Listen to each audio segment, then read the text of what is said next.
Hi guys, তো কেমন আছে? আশা করি অনেক ভালো আছে। দেখো মা চিংড়ি মাছ ভাজছে, তো তেলেতে ছেড়ে দিল কড়াইতে। তো ভাজার জন্য দিয়ে দিয়েছিল। তো এক এক করে আর কি সবগুলো মাছই দিয়ে দিল তেলেতে।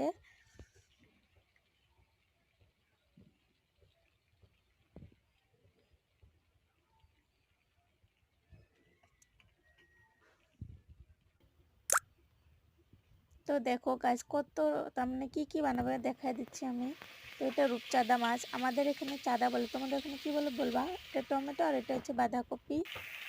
তো মাছগুলো উল্টে পাল্টে দিচ্ছে আর কি।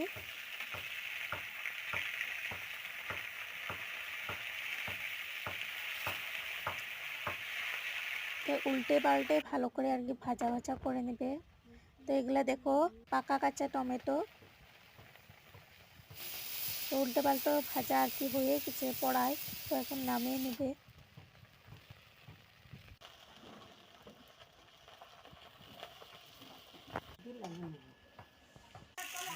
তো এখন কাঁচা টমেটোগুলো তেলেতে দিল।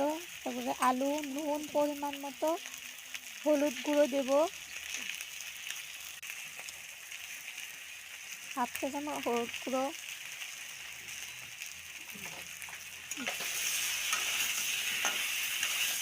দিয়ে এখন ভালো করে কষাবে। তো অল্প হয়তো শব্দ হতে পারে, তো ম্যানেজ করে নিও। এখন ভালো করে কষাবো। আলুগুলো আর কি গালিয়ে দিচ্ছে মা।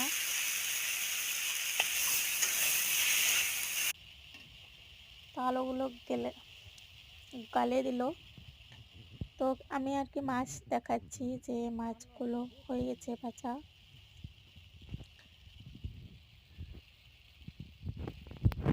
তো দেখো তেল ছাড়া ধরছে আর কি। এখানে এখন কাঁচা লঙ্কা বাটা।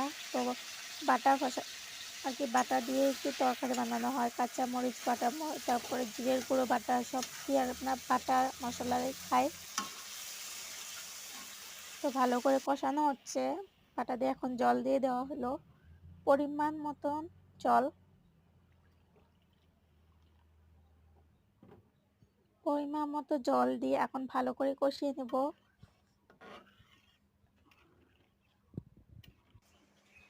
তো আমি মাঝখানে না গাইস, তো মা হচ্ছে ইসা তামনে যেগুলো কাটা থাকে সেগুলো বাচ্চা। তো আমি একটা ভাবলাম খেয়ে দেখি কীরকম লাগে। তো সাধারণ লাগছে আমার কাছে খেতে। তো কে কে খাবার চলে আসো আমাদের বাড়িতে। তো দেখো তরকারির ঝোলটা ফুটছে। তো কালারটা অসাধারণ এসেছে। তো বাটা মশলা রান্না সুন্দরই হয়। আর কার কার ভিডিওটা ভালো লাগছে